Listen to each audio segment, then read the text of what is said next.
No mundo da comunicação, criatividade e inovação é uma constante.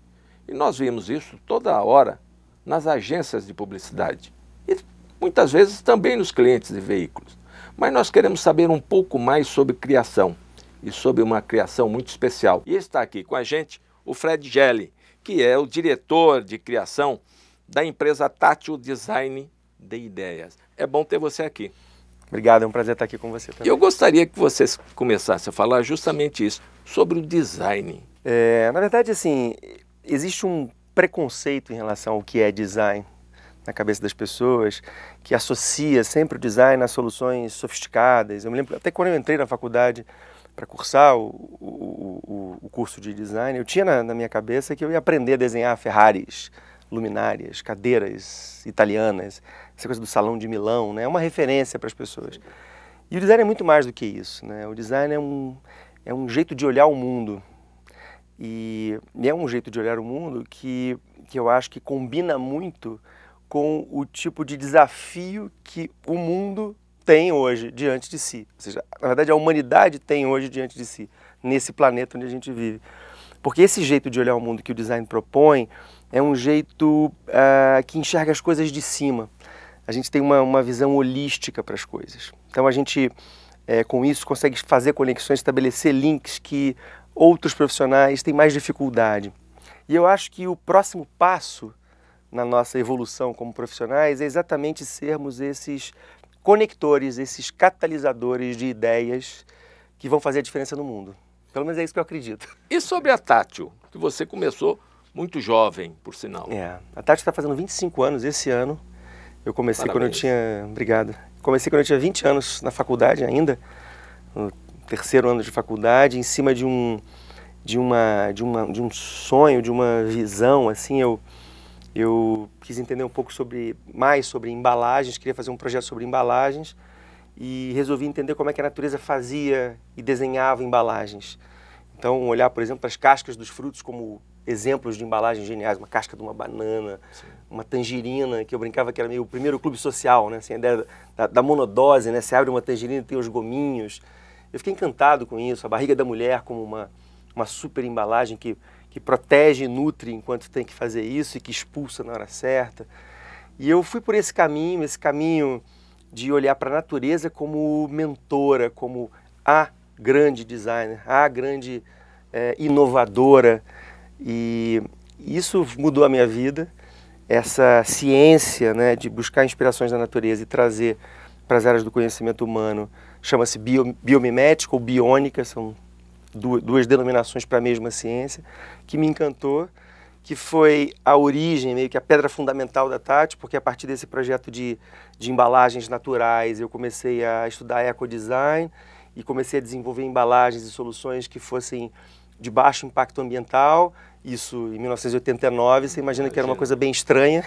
Muito avançado. Mas acho que muita gente não entendia, mas acho que a coisa evoluiu, porque o design em si era bacana, independente de todo o pensamento, toda a proposta de valor que existia por trás, que mesmo que as pessoas não alcançassem, elas gostavam do design, gostavam da solução física, do jeito que eu usava os materiais. E eu e os meus dois sócios, Gustavo e a Patrícia, e eu não parei mais de estudar esse assunto e dou aula há 15 anos desse mesmo tema na PUC. Na PUC, não é? Agora, você está falando de embalagens, mas a Tátil também trabalha com marcas.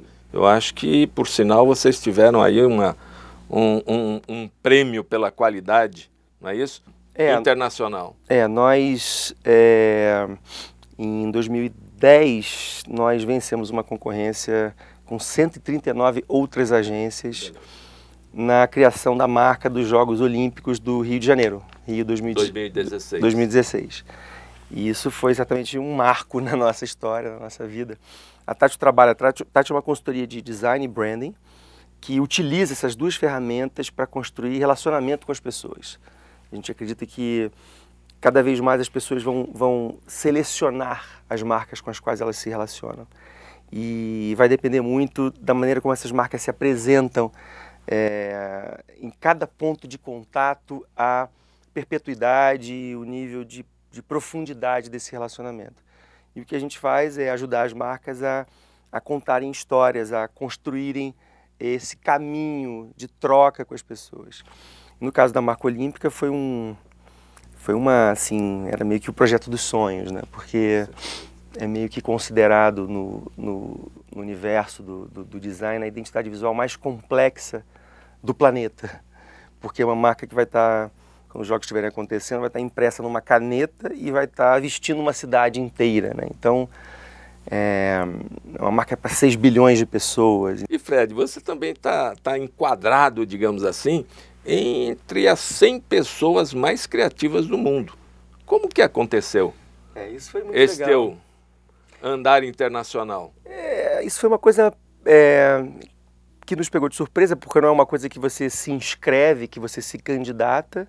É uma eleição que acontece anualmente, feita pela Fast Company, que é meio que a principal revista de negócios e inovação do mundo, uma revista americana. E nós tínhamos, 2 meses antes de sair essa lista das 100 pessoas mais criativas do mundo, saiu uma outra lista das 10 empresas mais inovadoras da América Latina. E a Tati entrou nessa lista.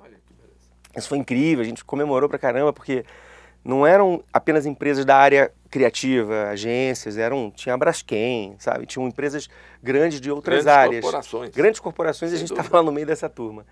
E 2 meses depois saiu essa lista que a Fast Company faz, meio que eles consultam conselheiros no mundo inteiro que indicam pessoas, e aí depois, a partir de uma lista de 12 critérios, eles definem essas 100 pessoas mais criativas, também de todas as áreas do conhecimento. Então tem desde o secretário de transporte do governo americano até a princesa da Arábia Saudita, por uma iniciativa dela de incluir mulheres em empresas na Arábia Saudita, que as mulheres a princípio eram restritas em relação ao trabalho.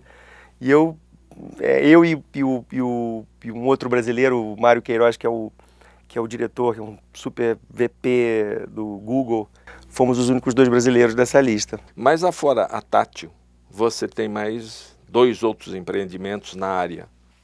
Na verdade, há 3 anos atrás, a Tátil seguia esse caminho. A gente tem uma visão, a nossa visão que está impressa em todas as paredes lá na verdade, das 3 empresas é a mesma visão, que é colocar a nossa capacidade criativa a serviço da construção de um futuro desejável.